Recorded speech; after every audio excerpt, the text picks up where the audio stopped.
शहर के मज़ाफ़ाती इलाके बाचूपल्ली में एक अफसोसनाक वाक़या पेश आया। एक मां ने अपने 2 छोटे बच्चों के साथ कुएं में छलांग लगा दी।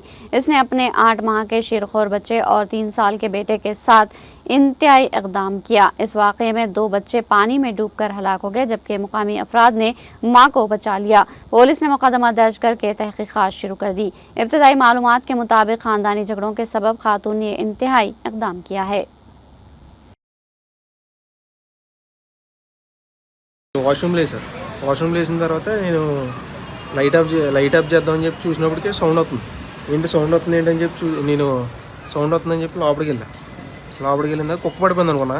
కుక్క పడిపోయిందని లోపలికి వెళ్ళి ఫోన్ లైట్ వేసి చూశాను. చూసిన తర్వాత ఆమె ఇలా చూస్తుంది పైకి. చూసిన తర్వాత నేను ఏం చేశానంటే అప్పుడు ఆమె మనిషే కదా అనుకుని కొద్దిగా భయపడ్డా. నైట్ టైం కదా 12:45 ఆ టైం అవుతుంది. నేను చేయట్లాగానే ఉన్నా చేయట్టుకుంది. నేను బయట తీసాను. చేయి బయట తీసి వీళ్ళందరూ లెగ్గొట్టుకొచ్చి వీళ్ళందరూ వచ్చి నా పెట్టలు ఉన్నారని అంది. తర్వాత మేము ఇంకో పిల్లని తీసాం. ఇంకో పిల్లడు ఉన్నాడు అంది. ఆ పిల్లని కూడా తీసాం. ఏ టైం వల్ల అది 12:45 నేనైతే ఆ టైంకి లేసా.